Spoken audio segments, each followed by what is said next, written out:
Friends, मैं आज आपको क्लास 12 के ग्रामर पार्ट लेकर आया हूं जिसमें डायरेक्ट इनडायरेक्ट पढ़ाएंगे।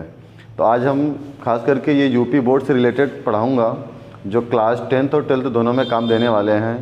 और डायरेक्ट इनडायरेक्ट ग्रामर पार्ट में डायरेक्ट इनडायरेक्ट पढ़ाने वाले हैं।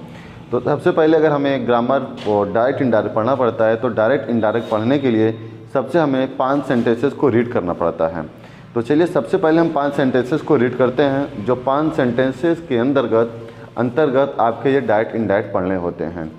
तो सबसे पहले आपका असर्टिव सेंटेंस जिसे सिंपल सेंटेंस में कहते हैं। तो यहाँ पर अफर्मेटिव सेंटेंस आपका 2 प्रकार का होता है, पहला असर्टिव सेंटेंस और दूसरा नेगेटिव सेंटेंस। एक तो हो गया आपका अफर्मेटिव जिसे सिंपल सेंटेंस भी कहते हैं और दूसरा होता है इंटेरोगेटिव सेंटेंस। इंटेरोगेटिव का मतलब होता है नकारात्मक वाक्य, प्रश्नवाचक वाक्य। और तीसरा होता है इंपरेटिव सेंटेंस। इंपरेटिव सेंटेंस का मतलब होता है कि आदेशवाचक वाक्य। चौथा ऑप्टेटिव सेंटेंस जिसे कहते हैं इच्छावाचक वाक्य। और पांचवा होता है exclamatory sentence. Exclamatory sentence means विस्मयादिबोधक वाक्य। तो जिसमें हम पढ़ने वाले हैं सबसे पहले आज असर्टिव सेंटेंस को स्टार्ट करेंगे और डायरेक्ट इनडायरेक्ट को एकदम जीरो से स्टार्ट करेंगे, जो कि हिंदी मीडियम और इंग्लिश मीडियम सभी के लिए बहुत ही अच्छे साबित होने वाले हैं। जैसे कि हमारे सामने हमारे बोर्ड के एग्ज़ाम शुरू होने वाले हैं तो वहाँ पर आपको ये 1 से 2 नंबर फिक्स जरूर करेगा आज की क्लास से। तो चलिए हम शुरू करते हैं।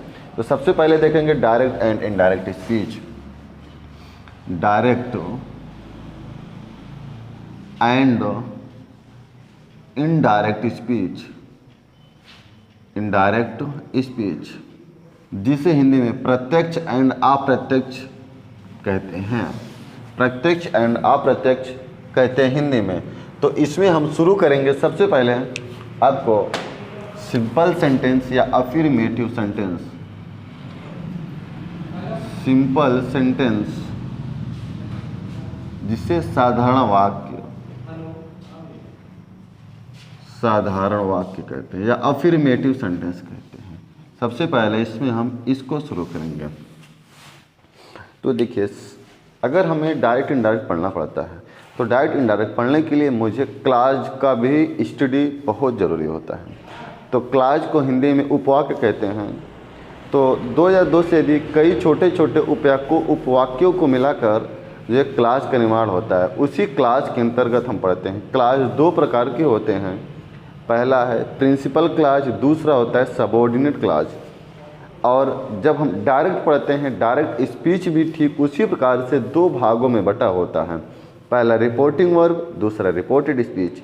रिपोर्टिंग वर्ब को सबऑर्डिनेट क्लाज कहते हैं और रिपोर्टेड स्पीच को प्रिंसिपल क्लाज कहते हैं।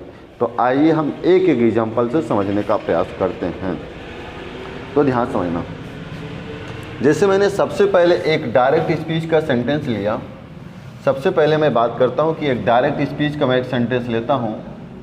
यह आपका डायरेक्ट स्पीच का एक सेंटेंस है कि मोहन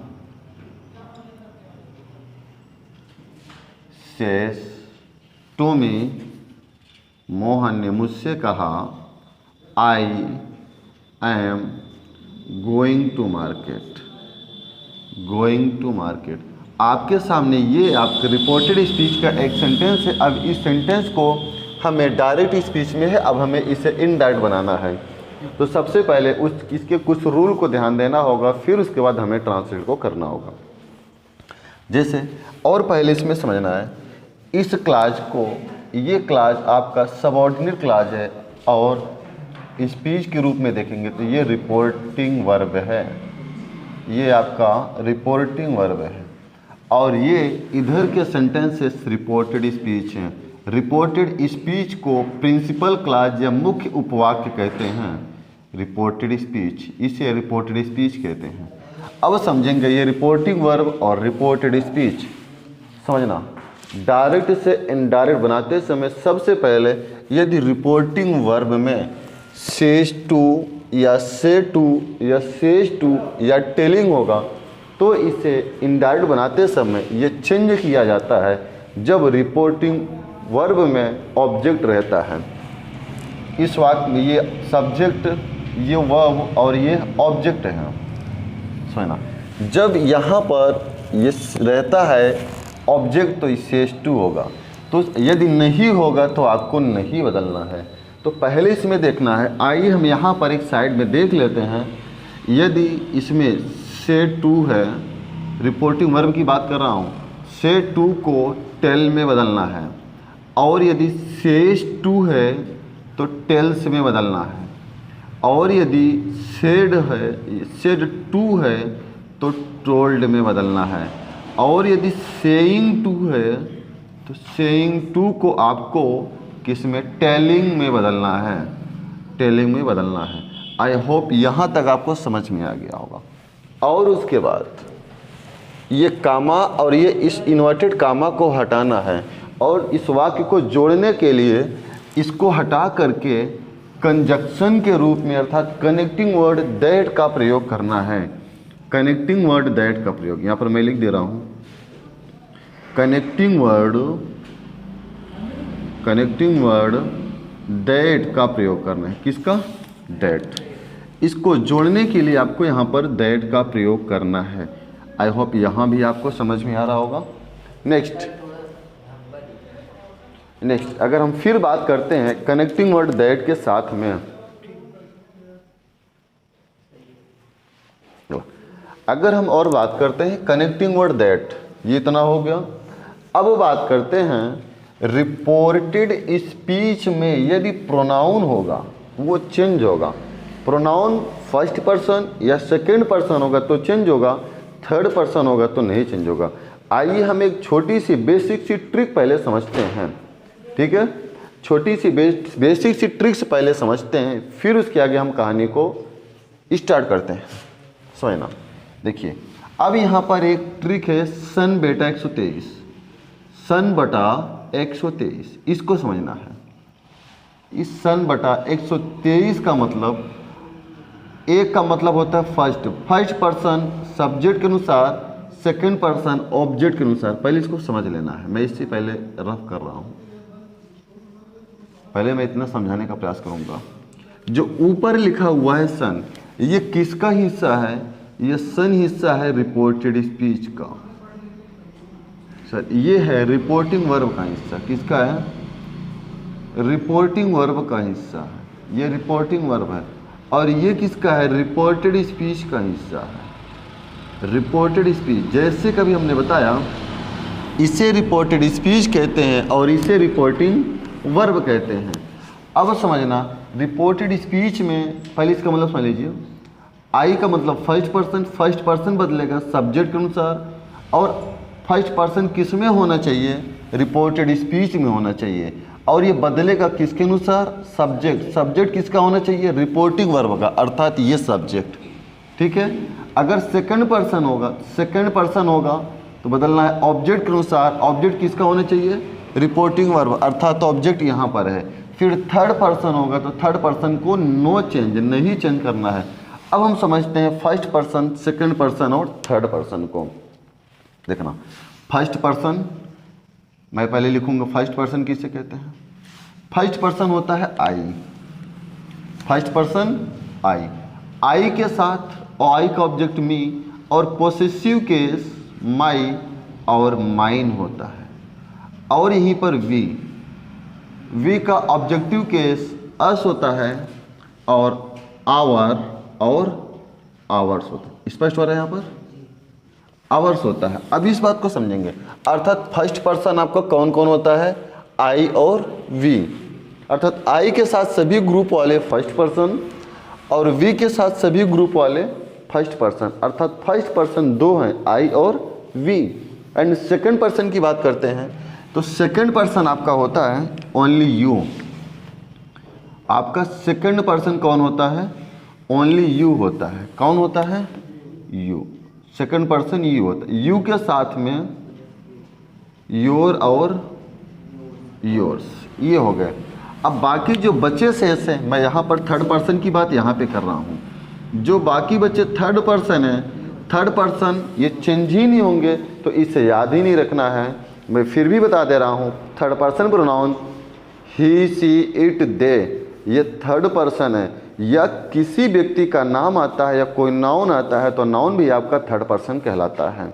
नाउन जैसे राम, श्याम, मोहन, सीता, गीता, अमन, ये सभी के सभी थर्ड पर्सन के अंतर्गत आते हैं। Boy, teacher, student, animal, snake, dog, cat, ये सभी के सभी थर्ड पर्सन के अंतर्गत आते हैं।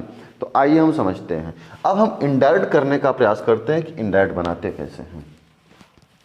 तो इनडायरेक्ट, यहाँ पर सबसे पहले आपकी रीडिंग होगी कि इसका इनडायरेक्ट बनाए कैसे। इनडायरेक्ट, इनडायरेक्ट समझना है तो सबसे पहले यहाँ पर क्या करना है, मोहन को लिख देना है, मोहन। फिर उसके बाद शेष टू को पूरा बदलना है। रिपोर्टिंग वर्ब में याद रखना ऑब्जेक्ट होने पर केवल यही बदलेगा। शेष टू को टेल्स में बदलना है, बदल दिए। फिर आप मी सेम सेम उतार लेंगे। फिर लगा है भाई यस, TELL। अच्छा यहाँ पर क्या, अच्छा यहाँ पर चलो भाई देखो यहाँ पर एस नहीं लगा था, ठीक है समझना। तो यहाँ पर टेल्स मी, अब उसके बाद इस कामा और इन्वर्टेड कामा को हटाएंगे और हटा करके क्या लगाएंगे, कंजक्शन के रूप में दैट। फिर ये आई, अब समझने बात यहाँ पर ये फर्स्ट पर्सन है। आप फर्स्ट पर्सन देख रहे हैं ना, आई, ये फर्स्ट पर्सन किसके अनुसार बदलेगा, देखो रिपोर्टेड स्पीच है, रिपोर्टेड स्पीच का फर्स्ट पर्सन किसके अनुसार बदलेगा, सब्जेक्ट, अर्थात रिपोर्टिंग वर्ब के सब्जेक्ट के अनुसार। तो रिपोर्टिंग वर्ब ये है, ये क्लास, इस क्लास का सब्जेक्ट मोहन है। हालांकि मोहन के लिए हम प्रोनाउन क्या यूज करते हैं, सिंगुलर नंबर है तो ही। आई के साथ एम लगता था तो ही के साथ क्या लगेगा, इज लगेगा। फिर यहाँ पर गोइंग टू मार्केट आपका सेम ऐसे उतर आएगा, गोइंग टू मार्केट यहाँ पर सेम ऐसे उतर आएगा। यहाँ तक समझ में आया। अब मैं दे रहा हूँ यहाँ पर आपको करने का प्रयास करना है, ठीक है। तो पहला है डायरेक्ट स्पीच में लिखना, they say to Mohan, comma inverted comma, we are students, we are students. इसको बनाइए, बनाइए जल्दी से।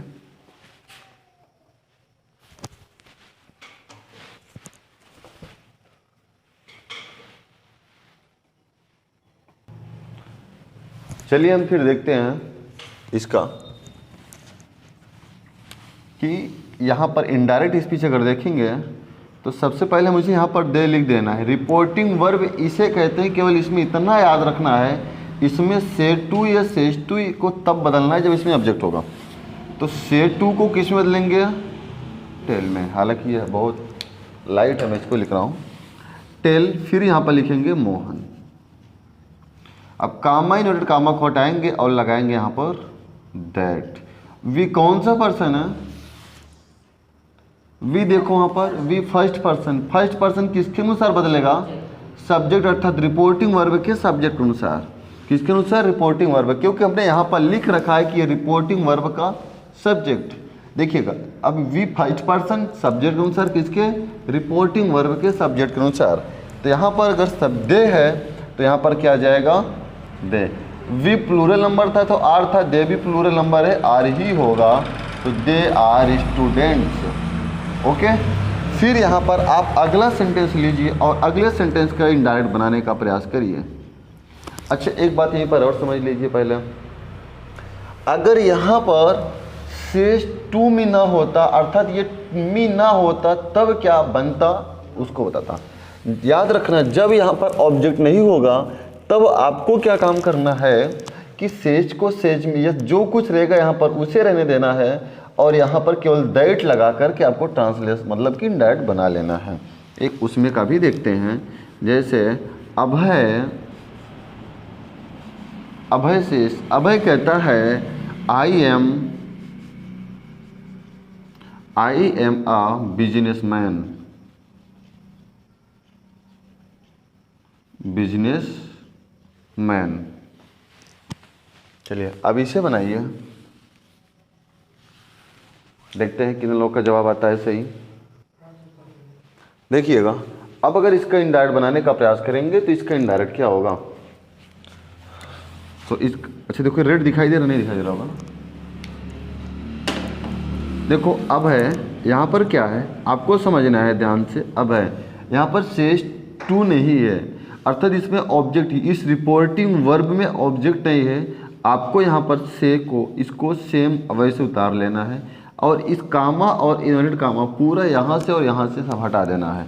हटाने के बाद यहाँ पर आपको दैट का प्रयोग करना है। फिर आई फर्स्ट पर्सन आया, फर्स्ट पर्सन सब्जेक्ट के अनुसार अब है एक नाउन है सिंगुलर नंबर, इसके लिए प्रोनाउन हम ही का यूज करेंगे।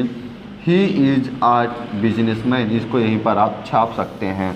ठीक है, फिर हम आगे बढ़ें। यहाँ तक समझ में आ गया सबको?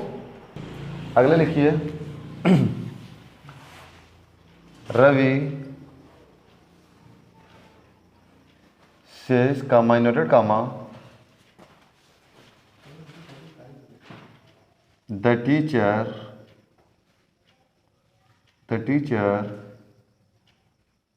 teaches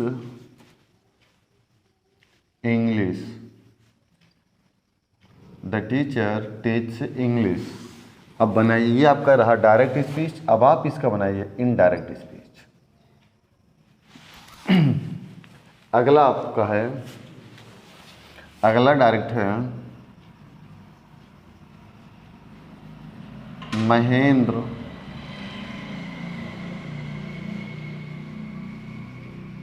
says to me